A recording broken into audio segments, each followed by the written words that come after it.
mitima yabo. Seul l'évangile de Jésus Ubutumwa bwiza bwa Yesu Kristo donne la réponse, nibwo butanga igisubizo, donne l'espérance. butanga ibyiringiro. Même si nous gémissons dans cette temps, Nubwo tunihira muri iyi ngando, oui, notre corps est mortel. yego mibiri yacu irapfa, Oui, notre corps est sujet à la maladie. yego mibiri yacu irarwara, Oui, notre corps est sujet à la faiblesse. yego mibiri yacu igira intege nke, Oui, nous souffrons dans cette tente. yego turababara muri iyi ngando, Mais nous souffrons avec l'espérance ariko tunihana ibyiringiro que nous serons libérés un jour yuko tuzabohoka umunsi de umwe cette tente, iyi ngando, de cette habitation provisoire. muri iyi ngando y'igihe gito, Parce que nous avons au ciel kuko dufite mu ijuru, notre domicile dufite éternel. inzu yacu iteka ryose. Nous sommes en route. Turi mu rugendo, Nous sommes en route turi mu nzira vers notre domicile. tugana mu nzu yacu, Nous sommes en route turi mu nzira vers la victoire finale. tugana mu kunesha Nous kwa sommes nyuma, en route, turi mu nzira, alléluia, amen, vers notre destination finale. tugera aho twagenewe hanyuma. Ce corps, Uyu mubiri c'est pas la finalité, ntabwo ariyo herezo, Non. oya, c'est transitoire. ahubwo ni w'igihe gito. Nous allons Turagana vers notre domicile céleste. inzu yacu ya nyuma. Alléluia. Amen. Aucune philosophie, Nta bwenge na quelle bumwe qu'elle soit, ubwo ari bwo bwose, aucune religion nta dini na aucune rimwe, croyance nta myizerere ne n'imwe peut te libérer ishobora de kukubohora l'angoisse existentielle, ubwoba bw'ibibazo de by'ubuzima, l'angoisse de la mort. ubwoba bw'urupfu. Il n'y a que Jésus. Ni Yesu wenyine. Toutes les philosophies, Ubwenge bwose, toutes les puissances humaines, imbaraga zose za kimuntu, économiques, matérielles, z'amafaranga intellectuelle, n'ibintu n'ubwenge scientifiques, na siyansi technologiques, na tekinoloji, tout, byose devant le mystère de la mort, imbere y'ubwiru bw'urupfu, devant la problématique de la mort, imbere y'ikibazo cy'urupfu, tout s'effondre byose birayonga. comme un château de cartes. Toutes les philosophies, Ubwenge bwose la science, la na technologie, siyansi na tekinoloji, tout ce qui fait l'orgueil de l'homme ibyo byose bigize ubwibone bwa devant muntu, la problématique de la mort imbere y'ikibazo cy'urupfu, s'effondre byose birashonga comme un château de cartes. nk'iyo nzu y'amakarita. Il n'y a que Jésus Ni Yesu qui wenyine dit, niwe uvuga, j'étais mort, nari et narapfuye, voici, dore je suis vivant ndi muzima au siècle des siècles. iteka ryose. Acclamons Jésus. Dukomere Yesu amashi, Acclamons Jésus. dukomere Yesu amashi. Il a vaincu la mort Yaranesheje urupfu, et il a mis en évidence la vie yahishuye ubugingo et l'immortalité. no kudapfa. Alléluia. Amen. Par l'évangile. N'ubutumwa bwiza. Alléluia. Amen. Nous allons parler de l'espérance du chrétien Tugiye kuvuga ku byiringiro by'umukristo qu'on ne peut trouver nulle part ailleurs, udashobora kubona ahandi, dans aucune autre religion, dans aucune autre philosophie. mu idini iryo ari ryo ryose cyangwa se filozofi iyo ari yo yose, Ça veut dire dans n'importe quelle sagesse. cyangwa se mu bwenge ubwo ari bwo bwose. Amen. Amen. Nous allons lire dans 2 Corinthiens 5, 1, 10. Tugiye gusoma mu Bakorino ba 2 Corinthiens 5, 1, 10. Abakorino ba kabiri igice cya 5 umurongo wa mbere kugeza ku wa 10.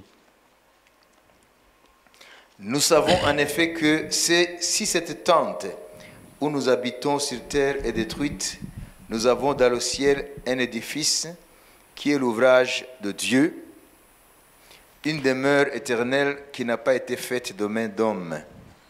Aussi nous gémissons dans cette tente, désirant revêtir notre domicile céleste. Si du moins nous sommes trouvés vêtus et non pas nus. Car tandis que nous sommes dans cette tente, nous gémissons, accablés, parce que nous voulons non pas nous dépouiller, mais nous revêtir, afin que ce qui est mortel soit englouti par la vie. Et celui qui nous a formés pour cela, c'est Dieu, qui nous a donné les arts de l'esprit. Nous sommes donc toujours pleins de confiance.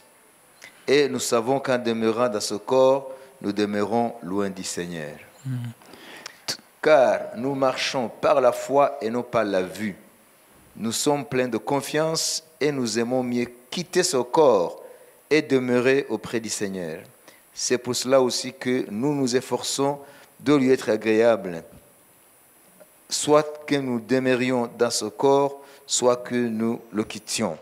Car il nous faut tous comparaître devant le tribunal de Christ, afin que chacun reçoive selon le bien ou le mal qu'il aura fait étant dans son corps.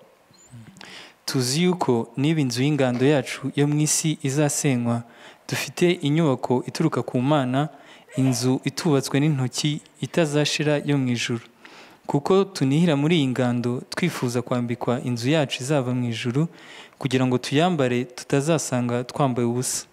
Kuko twebwe abari muri iyi ngando tuniha turemerewe, icyakora si uko dushaka kuyamburwa, ahubwo nuko dushaka kwambikwa ya nzu yindi, ngo igipfa kimirwe n'ubugingo.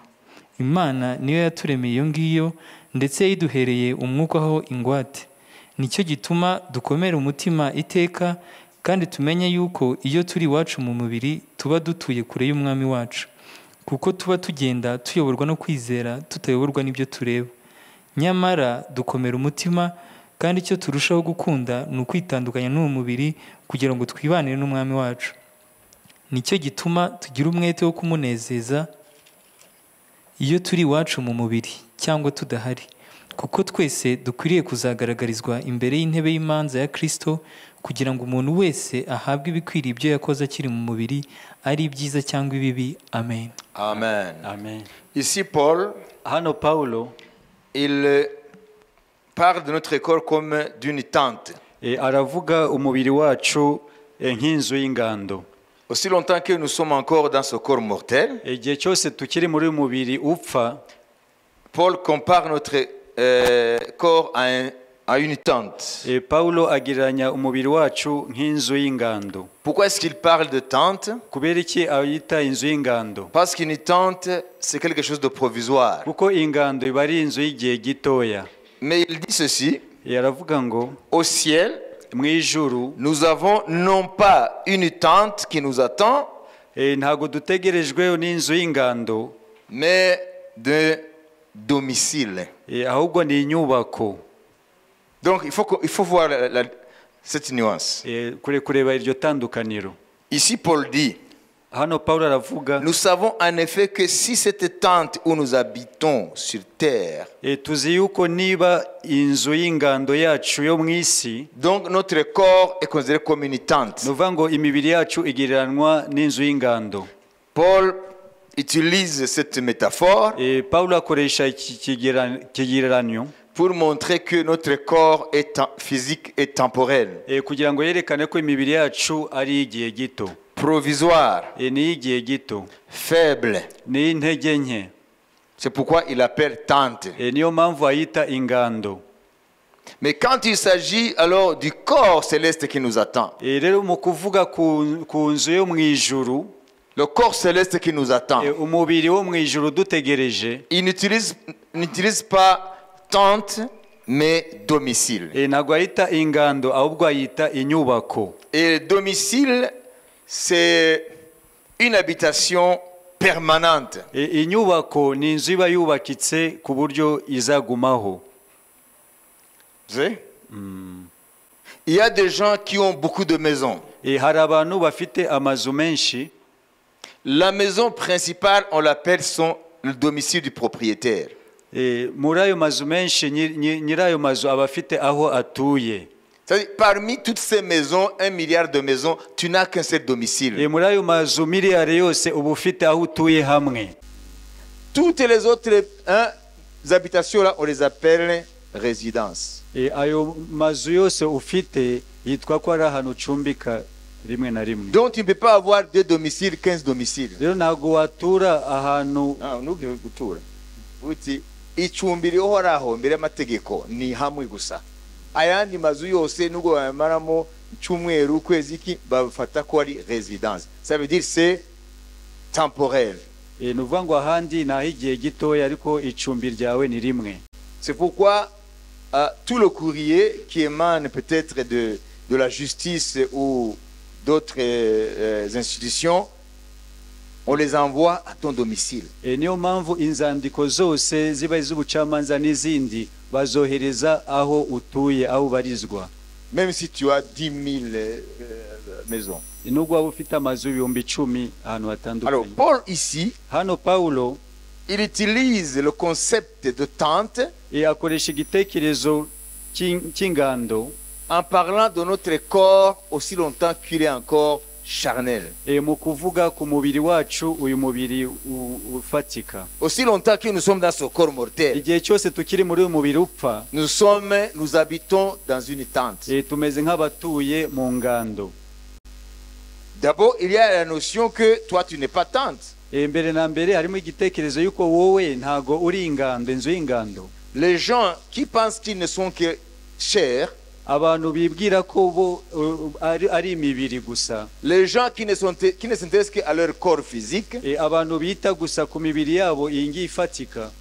qui n'ont aucune notion de leur homme intérieur qui est esprit, Bakaba batazi ku bijyanye n'umuntu wabo w'imbere ari we mwuka. des gens qui vivent comme s'ils n'étaient que chair et sang. Abantu babaho nk'aho ari inyama gusa n'amaraso. Alors, eux, Bo rero on peut faire cette équation. dushobora gukora uyu mubare. D'une part, eux, Mu ruhande rumwe bo bari hano, premier membre, do mu ruhande rumwe, l'autre membre, tante. mu rundi ruhande inzu y'ingando. Ça veut dire E égale tante. Ni ukuvuga ngo bo bangana n'inzu y'ingando. Voyez comment le diable dévalorise l'homme. Murabona uburyo Satani atesha agaciro umuntu.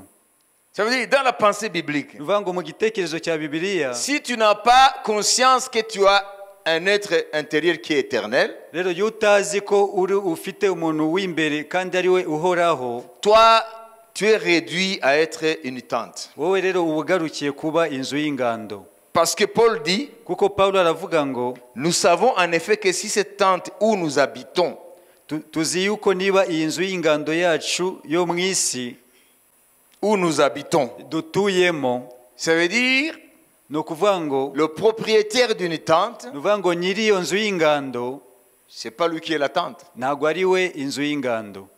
Donc il y a une différence entre la tente et l'individu. Ni ukuvuga ngo hari itandukaniro hagati y'iyo nzu y'ingando n'uwo muntu. Il y a une différence entre ton domicile et toi-même. Hari itandukanirizo ryawe n'icumbi ryawe. Donc ici, Hano rero il y a une notion harimo igitekerezo qui révèle gihishura que à l'intérieur de ce corps physique ko imbere muri uyu mubiri ufatika habite une personne éternelle, hatuyemo umuntu uzahoraho iteka ryose, ton véritable moi. ari wowe koko w'ukuri. Acclamons Jésus. Dukomere Yesu amashyi. Et on nous dit que ce corps est temporaire, Kandi tukabwirwa ko uyu mubiri wacu ari w'igihe gitoya. comme les tentes sont utilisées juste, c'est pour l'usage temporaire. Nk'uko inzu y'ingando ikoreshwa mu gihe cy'akanya gatoya. Par exemple, les Hébreux, Urugero Abaheburayo, toutes les 40 années passées dans le désert, imyaka 40 yose bamaze mu butayu, ils vivaient dans des tentes. baturaga mu mahema. Parce que c'était des habitations temporaires. Hari amacumbi y'igihe gito. Même la présence de Dieu au milieu de ce peuple, No kubaho kw'Imana hagati y'ubwo bwoko, durant tout leur pèlerinage, urugendo rwabo rwose, Dieu lui-même habitait dans le tabernacle, Imana nayo yari mu ihema ry'ibonaniro, qui porte notre nom, rifite irindi zina, la tente d'assignation. ni ukuvuga ngo ni ihema Ihema ry'ibonaniro. ry'ibonaniro. Vous voyez, Dieu lui-même Imana ubwayo appelle son tabernacle ihamagaye ubwo buturo une tente.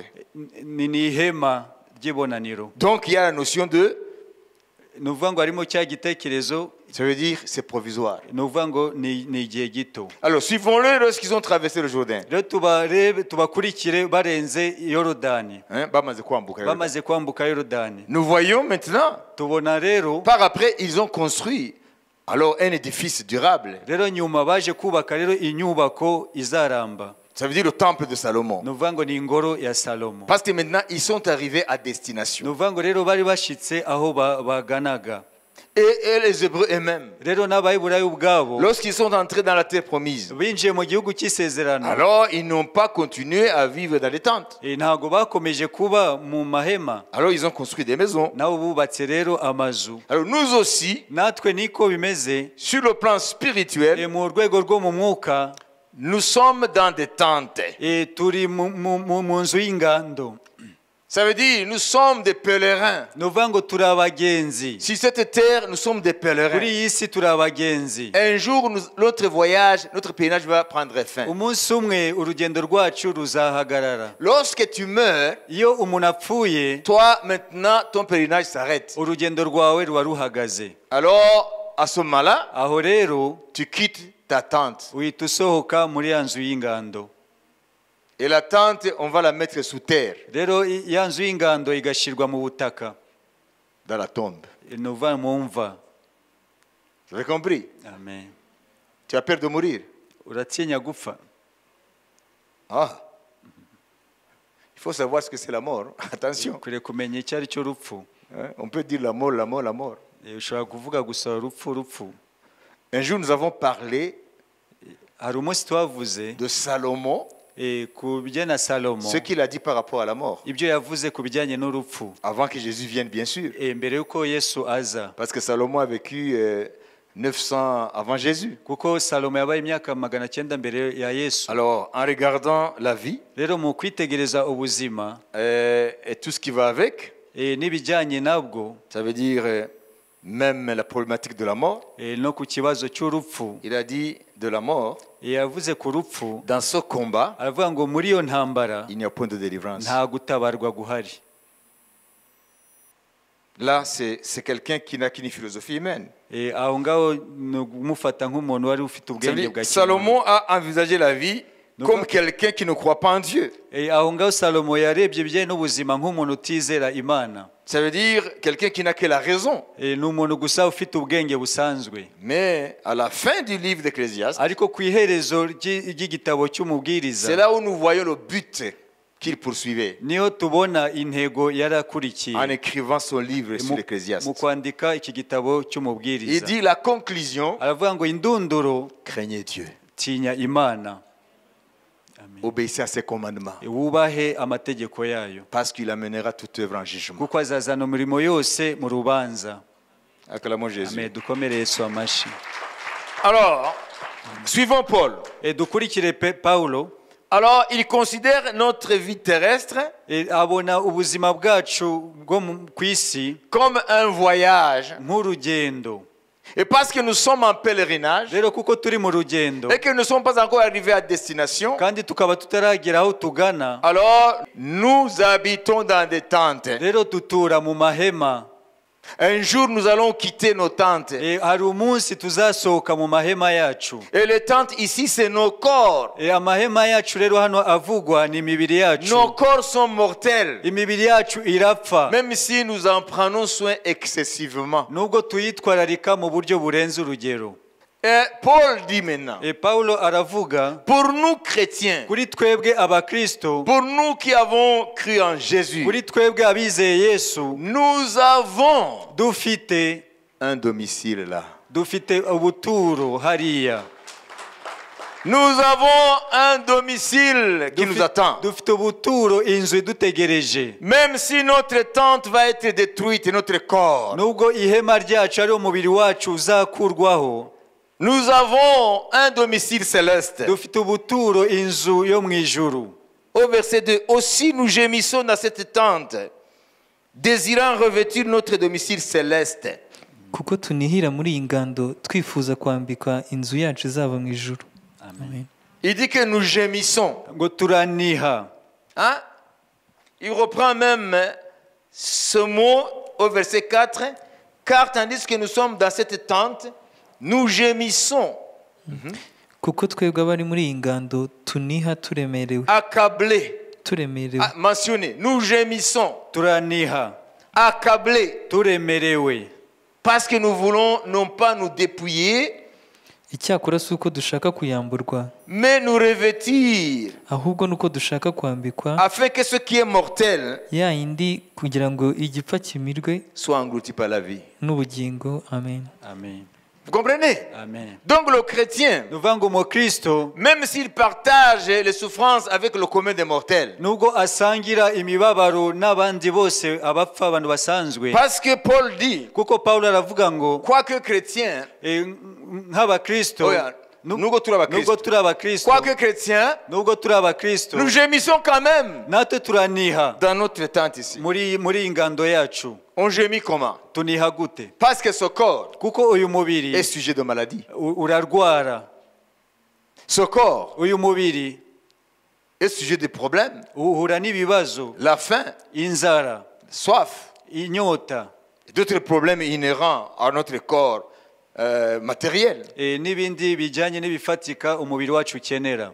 mais aussi l'idée de la mort none na cya gitekerezo kijyanye n'urupfu et d'autres problèmes de la vie, n'ibindi bibazo by'ubuzima, des soucis multiples, ibyifuzo bitandukanye, la peur du lendemain. ubwoba bw'ejo hazaza. Donc tous ces problèmes-là, Ibyo bibazo byose Paul les appelle des gémissements. Pawulo abyita ku iminiho. Comprenez? Comprenez? Amen. C'est pas parce qu'on est converti à Jésus-Christ Ntabwo ari uko twakijijwe twizeye Yesu que tu vas être délivré des gémissements. bituma nawe utaniha.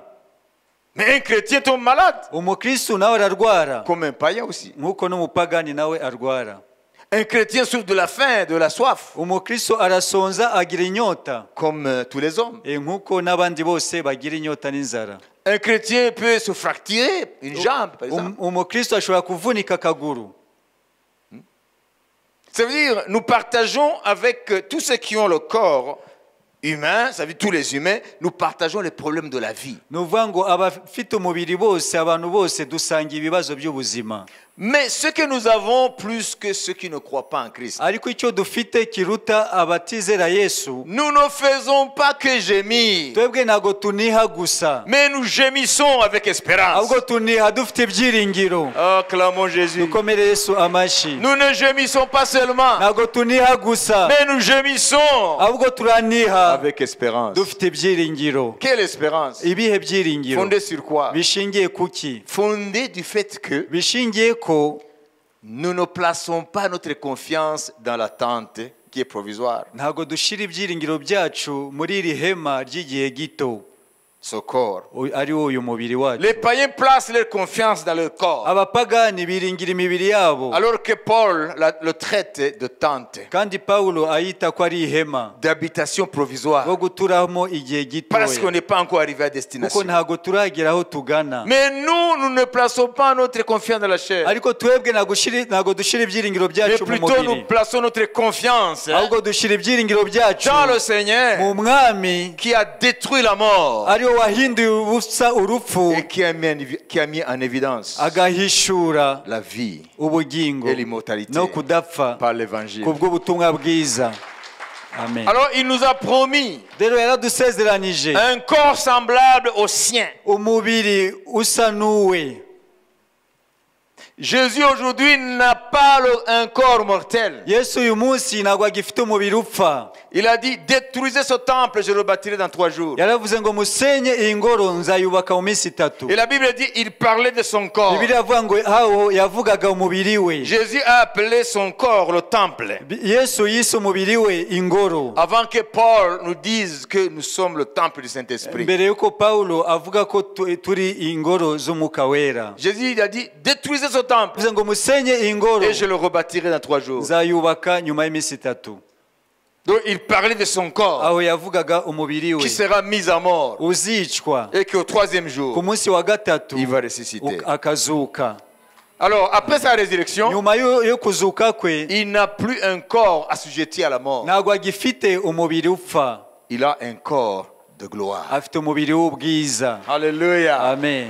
Alors nous aussi, Natwe niko l'espérance que nous avons en Christ, ibyiringiro dufite muri Kristo c'est l'espérance ni ibyiringiro d'un corps céleste qui nous attend. umubiri wo mu ijuru dutegereje. Ce corps mortel, Uyu mubiri upfa, alléluia, amen, alléluia, amen, un jour umunsi umwe va mourir. uzapfa, Mais nous avons la promesse, ariko dufite isezerano, alléluia, amen, de celui qui nous a rachetés. kwa wa wundi waducunguye, Celui qui a dit, niwe wavuze ngo j'étais mort, nari narapfuye mais voici, ariko dore je suis vivant ndi muzima au siècle des siècles. iteka ryose. C'est moi qui tiens les clés de la mort Ni njyewe ufite urufunguzo rw'urupfu et du séjour des morts. n'ikuzimu. C'est moi qui tiens les clés de la mort Ni njyewe ufite imfunguzo z'urupfu et du séjour des morts. n'izikuzimu.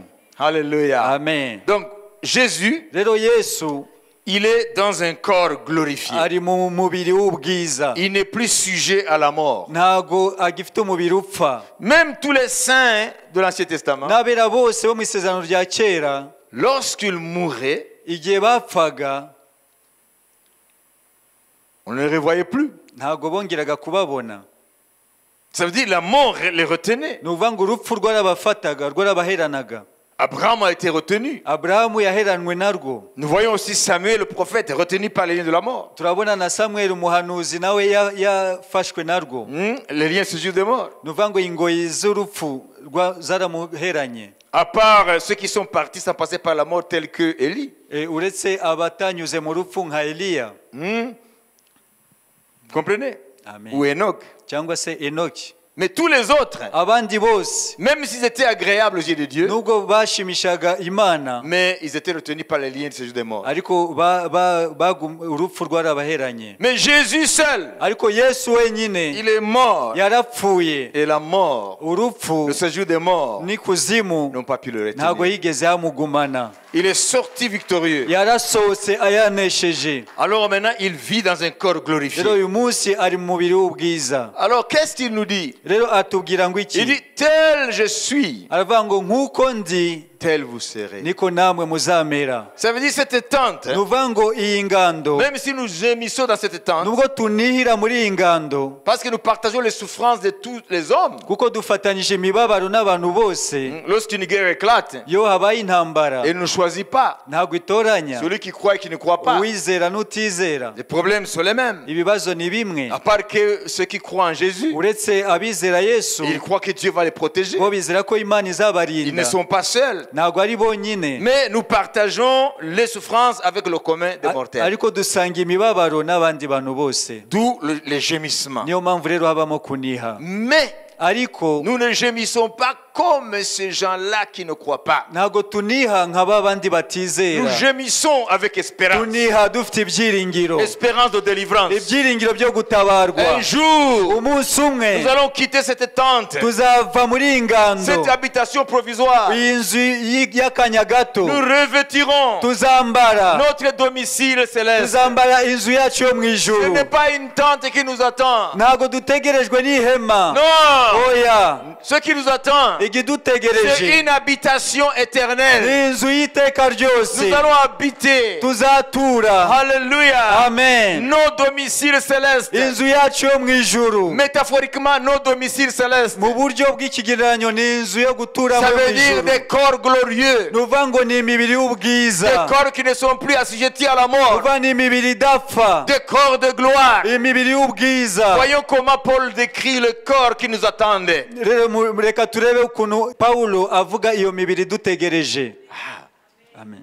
Amen. Amen. C'est pas un mythe ça. Ntabwo ari umugani, C'est la vérité. ni ukuri. Jésus, Yesu il est venu. yaraje, Il a vécu yabayeho, parmi les hommes. yabaye mu bantu, Il a été crucifié. yarabambwe. Alléluia. Amen. Sous l'Empire romain. mu gihe cy'ubwami C'est dans bw'abaroma, les archives de Rome. biranditse mu mateka ya Il a été Roma. enseveli. Yarashinguwe, Le troisième jour. umunsi wa Il est gatatu ressuscité. yarazutse. Quelles sont les preuves? Ni ibihe bimenyetso? C'est parce que ces apôtres, Intumwa ze ils ont continué son ministère. zakomeje umurimo we, Les œuvres que Jésus accomplissait lui-même, imirimo Yesu yakoraga ubwe il a continué à les accomplir. bakomeje nabo kuyikora. Il a continué à les accomplir à Ya- travers eux. Yakomeje gukora imirimo ye binyuze mu ntumwa ze. Si Jésus a ressuscité les morts Niba Yesu yarazuye avant abapfuye sa mort, mbere yo gupfa kwe, après sa résurrection, amaze il kuzuka, ne s'est pas manifesté à tous les hommes, ntabwo yiyeretse abantu bose, uniquement à ses disciples gusa ku bigishwa be et à plus de 500 personnes. n'abantu barenze 500. Alléluia. Amen. Alors comment est-ce que le monde a compris que Jésus est toujours en action? Ni gute isi yabonye ko Yesu yakomeje gukora? C'est parce que son nom Nuko izina rye a continué ryakomeje à agir gukora comme il agissait par nk'uko lui-même. yakoraga wenyine. Alléluia. Amen. Alléluia. Amen. Celui qui est mort, Uwapfuye il n'agit plus. ntabwo aba agikora. Alléluia. Amen. Si tu vois ton frère Nubona umuvandimwe wawe qui est mort il y a 10 ans, yapfuye hashize imyaka 10, le revoir dans un supermarché, ukamubona mu isoko, tu vas courir, uziruka, tu vas prendre la fuite wahita wiruka parce qu'il est mort. kuko uzi ko Mais yapfuye. comment est-ce qu'il vient encore choper? Ni gute yongera kuza guhaha? Tu vois? Oui? Tu vas fuir, uhita wiruka même si c'est ton frère. nubwo yari umuvandimwe wawe. Mais Jésus, Ariko Yesu il est mort. yarapfuye. Après sa résurrection, Nyuma y'ukuzuka kwe on le voit à travers ses disciples. turamubona mu bigishwa be, Guérir les malades, akiza chasser les abarwayi, démons, yirukana abadayimoni, résister les morts, azura abapfuye, purifier les lépreux, yeza ababembe, donner la joie, atanga umunezero, libérer les captifs. abohora imbohe. C'est Jésus qui est vivant Ni Yesu muzima au siècle des siècles. ibihe byose. Alléluia. Amen. Alors, voyez comment Paul décrit le corps que nous aurons à la fin de notre pèlerinage. Reka turebe uburyo Pawulo avuga umubiri tuzambara nyuma y'urugendo rwacu. 1 Corinthiens 15, 40, 49. Abakorinto ba mbere 15:40-49. Voilà pourquoi l'évangile en grec veut dire bonne nouvelle. Niyo mpamvu mu kigiriki ubutumwa Bwa Yesu. bwa Yesu Kristo bagita inkuru nziza. Amen. Alors 1 Corinthiens 15, Abakorinto ba mbere igice cya 40-49. 15:40-49. c'est le dernier passage hein, que nous allons lire. Niho turi busome hanyuma. Il y a aussi des corps célestes et des corps terrestres. Mais autre est l'éclat des corps célestes, autre est celui des corps terrestres. Autre est l'éclat du soleil, autre est l'éclat de la lune. Autre est l'éclat des étoiles. Même une étoile diffère en éclat d'une autre étoile. Ainsi en est-il de la résurrection des morts. Paul parle ici de la résurrection des morts. Hano Pawulo aravuga kuzuka Le kw'abapfuye. chapitre 15 de la première épître aux Corinthiens s'appelle le chapitre de résurrection. Igice cya 15 cy'Abakorinto ba mbere cyitwa igice cy'umuzuko. Parce que les Corinthiens se demandaient, mais comment est-ce que les morts ils vont ressusciter avec quel corps? Parce que leur corps est détruit. Kuko Abakorinto A été bibazaga ese umuntu wapfuye ko umubiri we waboze ni gute azongera kugira undi mubiri? Les bioréducteurs, les bioréducteurs ont fait le travail. Nuvuga ngo Les bactéries qui rongent, les vers qui rongent le corps. nuvuga ngo twa dusimba turya imibiri n'inyo. On fait le boulot. Inyo ziba zakoze umurimo wazo. Ton corps est foutu, il n'y a plus de corps. Umubiri uba wavuyeho ntabwo uba ukiriho. Mais alors les Corinthiens qui croyaient en Jésus, Rero Abakorinto bizeraga Yesu, en attendant Paul parler de résurrection, bakumva Pawulo avuga kuzuka kw'abapfuye, alors il pose la question, rero bakabaza ikibazo, mais ils vont ressusciter avec quel corps? ese bazazukana iyihe mibiri? Parce que leur corps Kuko imibiri yabo a été détruit. yamaze kwangirika. Hein? Alors Paul leur explique. Pawulo rero arabasobanurira. Il répond à la question qui est au verset 35. Il dit, mais quelqu'un dira, comment les morts ressuscitent-ils? Et avec quel corps reviennent-ils? 36. Insensé. Ce que tu sèmes ne reprend point vie s'il ne meurt. Et ce que tu sèmes, ce n'est pas le corps qui naîtra. C'est un simple grain de blé, peut-être, ou de quelque autre semence. Puis Dieu lui donne un corps comme il lui plaît. Et à chaque semence, il donne un corps qui lui est propre. Amen. 35 komeza. ariko bamwe bazabaza bati abapfuye bazurwa bate kandi bazaba bafite mubiri ki? Wa mupfu we, icyo biba ntikiba kizima kitabanje gupfa, kandi icyo biba ntikiba gifite umubiri kizagira hanyuma, ahubwo biba akabuto ubwako, kenda kaba ishaka cyangwa akandi kabuto. Ariko Imana igaha umubiri nk'uko yawukageneye, kandi akabuto kose igaha umubiri ukwako. Amen. Amen. Amen. Alors, retournons à notre texte là. Reka dusubire kuri aho twasomye. Donc, ici, il est dit, autre est l'éclat du soleil, autre est l'éclat de la lune, et autre est l'éclat des étoiles. Même une étoile diffère en éclat d'une autre étoile. Ainsi en est-il de la résurrection des morts. Le corps est semé corruptible, il ressuscite incorruptible. Il est semé méprisable, il ressuscite glorieux. Il est semé infirme, nouveau mouga, il ressuscite plein de force. Il est semé corps animal, ça veut dire notre corps ici, Paul le considère comme un corps animal. Parce que les besoins du corps des animaux sont les mêmes besoins que les nôtres. Nuvuga ngo ibyo mibiri y'inyamaswa zikenera natwe imibiri yacu n'icyo iba ikeneye. Il est semé corps animal, il ressuscite corps spirituel. S'il y a un corps animal, il y a aussi un corps spirituel. S'il y a un corps de chair et de sang, il y a aussi un corps spirituel. C'est pourquoi il est écrit, le premier Adam devint une âme vivante, le dernier Adam est devenu un esprit vivifiant. Mais ce qui est spirituel n'est pas le premier, c'est ce qui est animal. Ce qui est spirituel vient ensuite. Le premier homme tiré de la terre est terrestre, le second homme est du ciel, Jésus. Tel est le terrestre, tels sont aussi les terrestres. Tel est le céleste, tels sont aussi les célestes. Et de même que nous avons porté l'image du terrestre, nous porterons aussi l'image du céleste. amen. Rero kuri 40.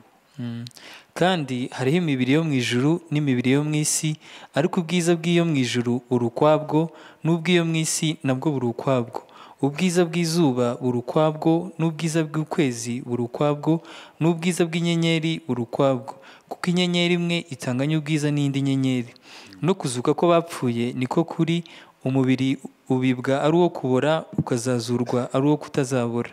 Ubibwa ufite igisuzuguriro, ukazazurwa ufite ubwiza. Ubibwa utagira intege, ukazazurwa ufite imbaraga. Ubibwa ari umubiri wa kavukire, ukazazurwa ari umubiri w'umwuka. Niba hariho umubiri wa kavukire, hariho n'uw'umwuka. Uko niko byanditswe ngo umuntu wa mbere ari we Adamu yabaye ubugingo buzima, naho Adamu wa nyuma yabaye umwuka utanga ubugingo. Ariko umwuka si ubanza, ahubwo umubiri ni ubanza, hagaheruka umwuka. Umuntu wa mbere yaturutse mu butaka ari uw'ubutaka, naho umuntu wa kabiri yaturutse mu ijuru. Nk'uko uw'ubutaka ari, niko n'ab'ubutaka bandi bari, kandi nk'uko uw'ijuru ari, niko n'ab'ijuru bandi bari.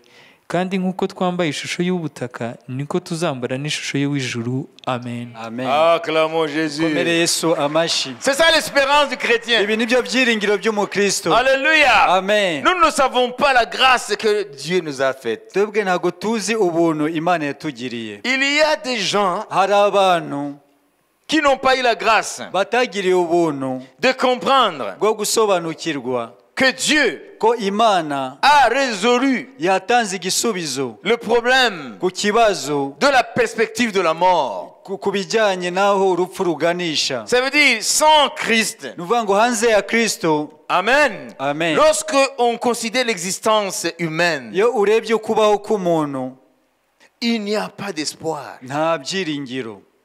Par exemple, il y a ce qu'on appelle la philosophie existentialiste. Urugero, hari filozofi yitwa gutyo. L'existentialisme, Iyo filozofi c'est un courant philosophique ni imitekerereze ya filozofi qui étudie yiga la condition humaine. imibereho ya muntu. Et cette philosophie Iyo filozofi se pose la question, yibaza ikibazo, le pourquoi de l'homme sur terre. kubera iki umuntu ari ku isi. L'homme, Umuntu, cette philosophie dit, iyo filozofi ivuga ko l'homme est jeté dans ce monde, umuntu yajugunywe muri iyi si, il ne sait pas pourquoi il est là. ntazi impamvu ari hano. Ça, c'est la considération de l'existence en dehors de Dieu. Niko ubona ukuba ubuzima hanze y'Imana. Ça veut dire, en dehors de la foi en Dieu, Hanze yo kwizera Imana, la vie, c'est un grand point d'interrogation. ubuzima ni ikibazo gikomeye. Tu es dans ce monde, Uri muri iyi si, au milieu des circonstances mu bihe bitandukanye unyuramo, que tu n'as pas choisies. utigeze wihitiramo. Parmi ces philosophes, Muri abo bafilozofe il y a des philosophes existentialistes athées. Harimo bamwe bahakana Imana, Donc, ils abordent la question de l'existence en dehors de Dieu. bareba ikibazo cyo kubaho k'umuntu hanze y'Imana. Donc, l'existentialisme ne s'occupe pas de l'être, mais de l'existence de l'être. Ni ukuvuga ngo bareba ku kubaho k'umuntu, Pas l'homme, mais son existence. kubaho kwe nibyo bareba. D'où le concept existentialisme. Niho haturuka iryo zina ryabo existentialiste. Alors, voyons rapidement ce que l'existentialisme athée donne aux hommes. Rero reka turebe iyo filozofi icyo iha abantu.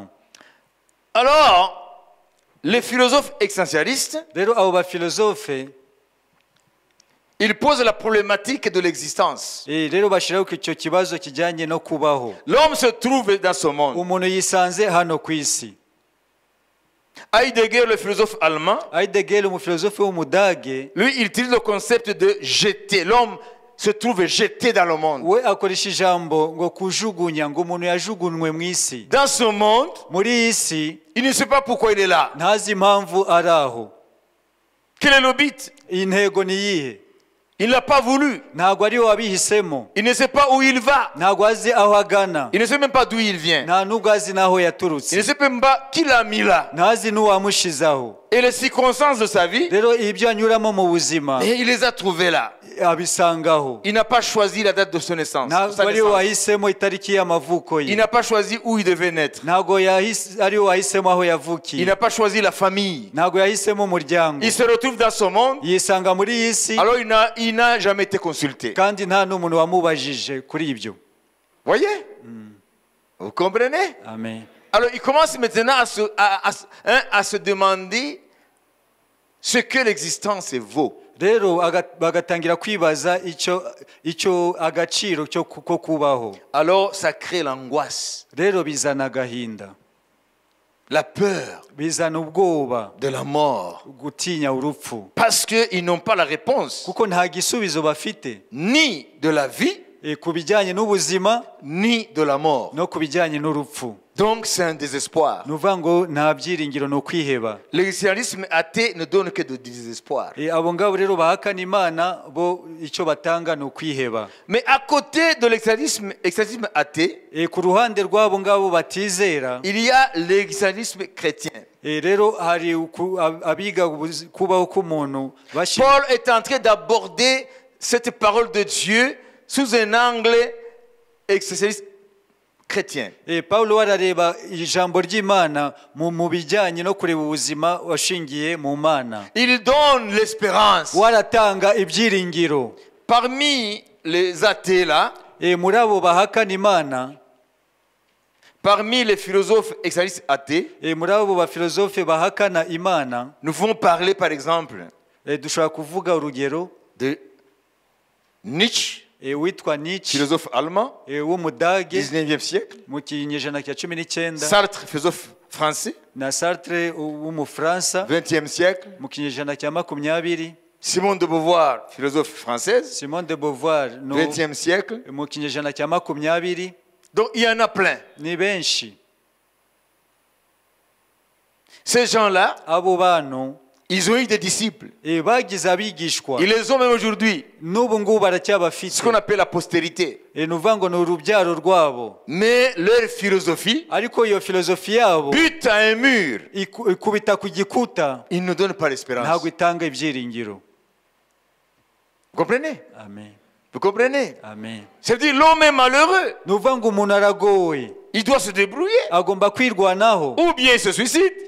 cyangwa se yiyahure, Ou bien il se forge. Il crée lui-même la raison d'exister. cyangwa se yiremere impamvu yo kubaho. C'est ce que Sartre dit. Nibyo Sartre avuga. L'existence précède l'essence. Ni ukuvuga ngo kubaho, C'est-à-dire, l'homme existe d'abord, umuntu abanza kubaho sans savoir pourquoi il est là. atazi impamvu ariho, Et c'est à lui de donner le sens à sa vie. niwe rero akwiriye guha impamvu ku ubuzima bwe. Il ne doit pas interroger qui que ce soit. Ntabwo agomba kubaza uwo ari we wese, Parce qu'il n'y a pas d'autres entités. kuko nta rundi rwego Il ruhari, ne peut pas interroger même ses semblables. nta nubwo yabaza bagenzi be, Parce qu'ils partagent les mêmes conditions. kuko bose barahuje. Vous comprenez? Amen. Celui qui crée Niwe ukwiriye kwiremera la raison de son existence. impamvu yo kubaho kwe, C'est à lui de fixer le but de sa vie. niwe ukwiriye gushyiraho intego y'ubuzima bwe. Donc la vie n'a pas de sens. Ni ukuvuga ngo ubuzima nta ntego bufite, C'est à toi de donner le sens à ta niwe vie. ukwiriye guha impamvu kubaho kwawe. Mais Ariko la Bible dit c'est faux. Bibiliya iravuga ngo ibyo ni ikinyoma. Par exemple, Urugero, les philosophes existentialistes chrétiens abafilozofe rero bareba ubuzima mu kwizera kwa nous Gikristo. vont parler d'un certain Kierkegaard. Søren Kierkegaard, c'est un philosophe chrétien danois du 19e siècle. Soren niryo zina C'est rye, un philosophe ni danois. umufilozofe w'umudage. Amen. Amen. C'est lui qui a influencé beaucoup de philosophes athées. Abafilozofe benshi Par exemple, lui, bamwigiyeho, il a vécu avant Nietzsche, avant Sartre, Vous comprenez? Avant Simone de Beauvoir, avant Albert Camus, qui est aussi philosophe français du XXe siècle. yabayeho mbere ya Nietzsche ba Simone de Beauvoir bariya bose twavuze. Lui, il a abordé l'existence sous l'angle chrétien. We rero yarebye ubuzima mu cyerekezo cya Gikristo En disant que en dehors de Jésus, avuga ngo hanze ya Yesu c'est la perdition. ni ukutakara. Le sens de la vie, Impamvu y'ubuzima nous le trouvons en Jésus-Christ. tuyibona muri Kristo. Alléluia. Amen. Alléluia. Amen. Avant lui, il y avait aussi Blaise Pascal. mbere ye hari uwitwaga Blaise Pascal Alléluia. Amen. 17e siècle. mu kinyejana cya 17. Lui aussi, nawe il était philosophe, mathématicien, inventeur, etc. yari umufilozofe umunyamibare n'ibindi. Il a abordé la vie nawe yarebye ubuzima sous l'angle de la foi. mu cyerekezo cyo kwizera.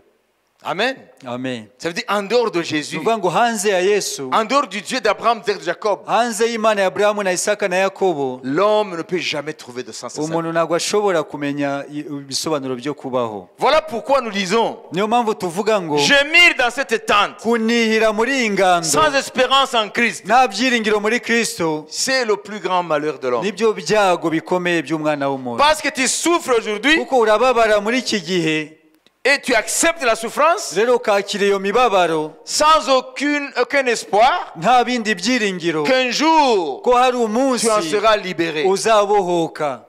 Et puis le problème, ikindi kibazo même la mort, n'urupfu ce n'est pas un sujet de libération. ntago bitanga ibyiringiro byo kubohoka. Parce qu'on ne te dit pas après la mort tu vas devenir quoi. kuko ntago bakubwira ese nyuma y'urupfu uzaba iki. Vous voyez les gens qui ne connaissent pas Jésus, murabona abantu batazi Yesu, ils diront à quelqu'un qui a été malade plusieurs années, bazavuga ku muntu warwaye imyaka myinshi, il a souffert, yarababaye, et puis lorsqu'il va mourir, rero igihe yapfuye ils vont dire enfin il se repose. baravuga nibura araruhutse. Mais qu'il donne la preuve qu'il se repose. ese batange ikimenyetso y'uko aruhutse. En voyant son corps s'écrouler, mu kubona rero umubiri we uri hasi, utembagayaho, et ils disent enfin il se repose, il a souffert. bavuga ngo yarababaye cyane noneho Vous araruhutse. voyez, la philosophie existentialiste athée, murabona rero iyo filozofi yo kureba ubuzima uhakana Imana elle ne donne pas de réponse. ntabwo bitanga igisubizo, Elles ne peuvent pas consoler les âmes. ntabwo bishobora guhumuriza imitima y'abantu. Seul l'évangile de Jésus ubutumwa bwiza bwa Yesu Kristo donne la réponse, nibwo butanga igisubizo, donne l'espérance. butanga ibyiringiro. Même si nous gémissons dans cette tente, nubwo tunihira muri iyi ngando, oui, notre corps est mortel. yego imibiri yacu irapfa, Oui, notre corps est sujet à la maladie. yego imibiri yacu irarwara, Oui, notre corps est sujet à la faiblesse. yego imibiri yacu igira intege nke, Oui, nous souffrons dans cette tente. yego turababara muri iyi ngando, Mais nous souffrons avec l'espérance ariko tunihana ibyiringiro que nous serons libérés un jour yuko tuzabohoka umunsi de umwe cette tente, iyi ngando, de cette habitation provisoire. muri iyi ngando y'igihe gito, Parce que nous avons au ciel kuko dufite mu ijuru, notre domicile dufite éternel. inzu yacu iteka ryose. Et lorsque ce corps mortel rero igihe umubiri upfa aura revêtu l'immortalité, uzambara kudapfa, à ce moment-là, aho rero nous allons chanter tous ensemble. tuzaririmba twese Nous hamwe, allons nous écrire ensemble. tuzazamura ijwi twese, Tous les croyants de tous les temps, abizera bose bo mu bihe byose, de tous les lieux, bo b'ahantu hose, nous allons dire tous ensemble tuzavuga twese hamwe les mots qui suivent. aya magambo À akurikira. Jésus la gloire. Yesu niwe ukwiriye icyubahiro. 1 Corinthiens 15, abakorino ba mbere 15 54 54 jusqu'au verset 58. kugeza kuri Et 58. nous allons boucler la boucle. niho rero turi buhite dusoza. Lorsque ce corps corruptible aura revêtu l'incorruptibilité, on va aller ensemble. ariko uyu mubiri numara kwambikwa kutabora, Et que ce corps mortel aura revêtu l'immortalité, n'uyu upfa ukambikwa kudapfa, alors s'accomplira la parole qui est écrite. nibwo hazasohora rya jambo ryanditswe ngo La mort a été engloutie dans la victoire. urupfu rumeze no kunesha. Urupfu rumizwe no kunesha. Amen. La mort a été engloutie dans la victoire. urupfu rumizwe no kunesha. Urupfu rumizwe n'intsinzi. Amen.